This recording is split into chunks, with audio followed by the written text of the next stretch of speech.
ഞാനിന്ന് നിൽക്കുന്നത് തണ്ണീർമുക്കം ബണ്ടിന്റെ മുകളിലാണ്. അതിന്റെ ഒന്നാം ഘട്ട സ്ഥലത്താണ് നിൽക്കുന്നത്. കാരണം ഇത് ചെയ്യാൻ കാരണം ഞാൻ ഇരുചക്ര വാഹനങ്ങളിൽ വന്നപ്പോഴും വണ്ടി ഓടിക്കാൻ പറ്റുന്നില്ല.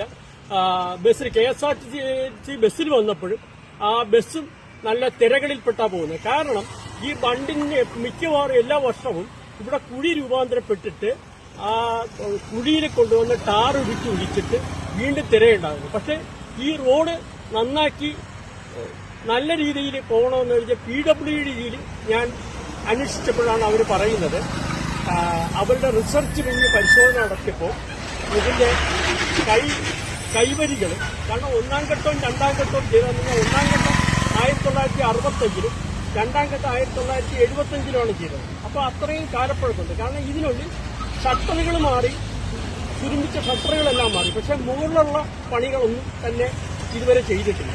കാരണം ഇതിന്റെ കൈവരികളെല്ലാം നമ്മുടെ പഴയ പാലത്തിന്റെ രീതിയിലുള്ള കൈവരികളാണ്. അപ്പൊ ഈ കൈവരികളും അതുപോലെ തന്നെ ഒന്നാം ഘട്ടവും രണ്ടാം ഘട്ടത്തിന്റെ ഈ ഇതിനെ യോജിപ്പിക്കുന്ന ഇതുപോലുള്ള ഓരോ സ്ലാബുണ്ട്, അത് ബന്ധിക്കുന്ന ഇരുമ്പ് ദണ്ടുകൾ വെച്ചിട്ട് ഈ ബണ്ടൊന്ന് ഉറപ്പിച്ചാൽ, അതുപോലെ തന്നെ അരികിലുള്ള കൈവരികളും ശരിപ്പെടുത്തിയാൽ അവർക്ക് റോഡ് PWDക്ക് പണിയാൻ സാധിക്കും എന്നുള്ളതാണ് അവർ പറഞ്ഞത്. അതനുസരിച്ച് ഞാൻ ഇതിന്റെ കുട്ടനാട് ഡെവലപ്മെന്റ് പ്രോജക്ട് ഓഫീസായ തണ്ണീർമുക്കത്തെത്തി അവരോട് ചോദിച്ചു കഴിഞ്ഞപ്പോൾ അവർക്ക് റിപ്പോർട്ട് കിട്ടി. അവരെ 1,33,00,000 ഇതിന്റെ കൈവരികൾ റെഡിയാക്കാനും ഇത് ബലപ്പെടുത്തുന്ന ഇരുമ്പിടാനായിട്ടുള്ള 73 ലക്ഷവും ഇവരെ അനുമതിക്ക് കൂടി സർക്കാരിലേക്ക് അനുമതി കൊടുക്കുന്നു. പക്ഷേ ഇത് വളരെയധികം ശ്രദ്ധിക്കേണ്ട ഒരു കാര്യമാണ്. ഇത് എത്രയും കാരണം ഒത്തിരി ഭാരവാഹ വണ്ടികളും എല്ലാം ഇതിനെ പോകുന്നതാണ്, ടൂറിസ്റ്റുകളും പോകുന്നതാണ്, വളരെ VIP-കളും പോകുന്നതാണ്. പക്ഷേ ഇത് വെച്ച് താമസിപ്പിക്കാതെ ഉടനെ തന്നെ ഇതിന്റെ നിർമ്മാണ പ്രവർത്തനങ്ങൾ നടത്തുകയാണ്.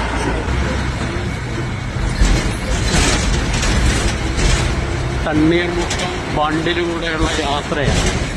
നമ്മൾ തണ്ണീർമുക്കം തുടങ്ങുമ്പോൾ ഒന്നാം ഘട്ടം റോഡാണ്. ഈ റോഡിന്റെ കുഴികളെല്ലാം ഇത് കണ്ട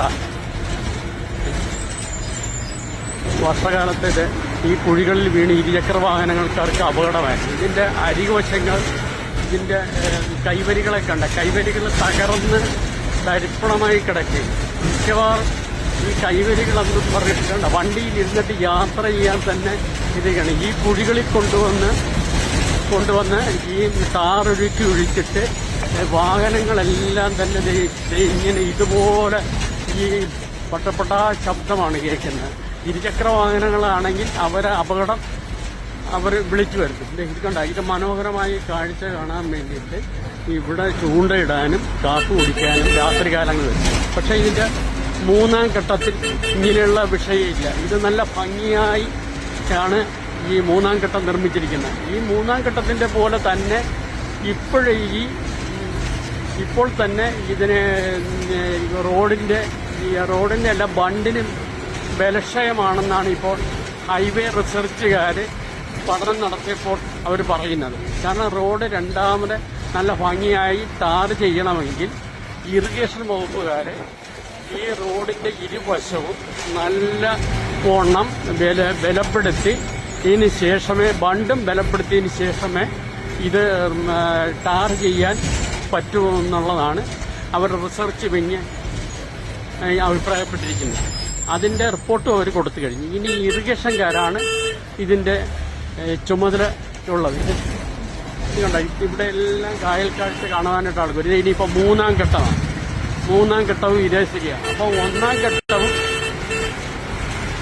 മൂന്നാം ഘട്ടവുമാണ് ഇങ്ങനെ തകർന്ന തരിപ്പണമായി. ഇതിനെ കൂടി വാസ്തവം പറഞ്ഞാൽ ബസ് യാത്ര തന്നെ വളരെ പാടാണ്. വളരെ സൂക്ഷിച്ച് ഓടിച്ചാൽ വാഹനം പോകുന്നു. ഇതിന്റെ കൈവരികളെല്ലാം തന്നെ തകർന്ന് കിടക്കുകയാണ്.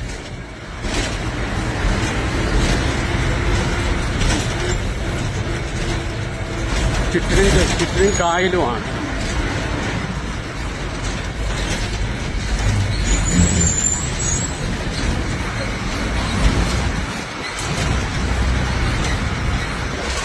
ദൈവത്തിന്റെ സ്വന്തം നാടാണ്. കാരണം കുമരകത്ത് വഴിച്ച് വളരെയധികം ടൂറിസ്റ്റുകളെല്ലാം വന്നു പോകുന്നതും വളരെ ഇന്റർനാഷണൽ മീറ്റിംഗ് ഒക്കെ നടക്കുന്നതാണ് കുമരകത്ത് വെച്ച്. ഇവര് എയർപോർട്ടിൽ നിന്ന് നെടുമ്പാശ്ശേരിയിൽ നിന്ന് വരികയാണെങ്കിൽ ഈ പാലമാണ് ഇപ്പം അപകടപ്പെട്ടത്. ഇത് അംബിക മാർക്കറ്റ് വരെ ഇത് PWD റോഡാണ്. പക്ഷേ ഈ റോഡ് അവർ ചെയ്യാൻ തയ്യാറാണ്. പക്ഷേ ഇവരുടെ റിപ്പോർട്ട് കൊടുത്തിരിക്കുന്നത് ഈ സ്ഥിതിയാണ്. കാരണം ഫണ്ട് ബലപ്പെടുത്തിയാലേ അവർക്ക് റോഡ് ചെയ്യാൻ പറ്റത്തുള്ളൂ.